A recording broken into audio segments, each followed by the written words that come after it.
आणि आता दिवसभरातल्या मोठ्या राजकीय टॉप 9 बातम्या। तर अजित पवारांच्या नाशिक दौऱ्याआधी राष्ट्रवादी भवनासमोरील बॅनर चर्चेत। भुजबळांना मंत्रिमंडळात स्थान द्या, नाशिकमध्ये राष्ट्रवादी युवक काँग्रेसचे बॅनर। दरम्यान हेलिकॉप्टरमध्ये तांत्रिक बिघाड झाल्यानं अजित पवारांचा नाशिक दौरा रद्द झाला। कार्यकर्त्यांच्या भावना असतात, मात्र त्याचा काही परिणाम होत नाही असं वाटत नाही। मंत्रिपदाबाबत शेवटी पक्षच निर्णय घेईल। नाशिकमधील मंत्रिपदाच्या बॅनरबाजीवर छगन भुजबळांचं वक्तव्य। मी राजीनामा दिला होता, मात्र तो स्वीकारला नाही, समीर भुजबळांचं हे वक्तव्य। तर समीर भुजबळांची हकालपट्टी केल्याचं अजित पवारांनी सांगितलं।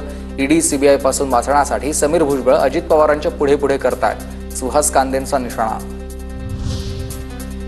माजी आमदार संग्राम थोपटेंची पक्षाला सोडचिठ्ठी। काँग्रेस सोडण्याची वेळ काँग्रेसनंच आणली। 22 तारखेला भाजपात प्रवेश करणार, थोपटेंची माहिती।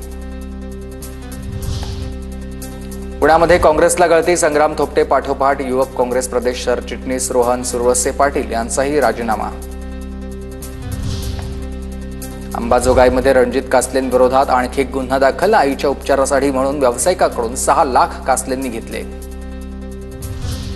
बडतर्फ रणजित कासलेला निवडणूक ड्युटीच नव्हती, कासलेचे दावे तथ्यहीन, निवडणूक आयोगाचं स्पष्टीकरण। निवडणुकीमध्ये परळीत बंदोबस्ताला असताना ईव्हीएम मशीन असलेल्या ठिकाणाहून आपल्याला हटवलं, कासलेचा दावा।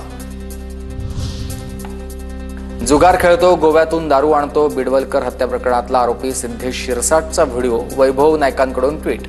आकाचा वरदहस्त असल्याशिवाय एवढी हिंमत कशी काय होऊ शकते? नायकांचा पुन्हा निलेश राणेंवर आरोप।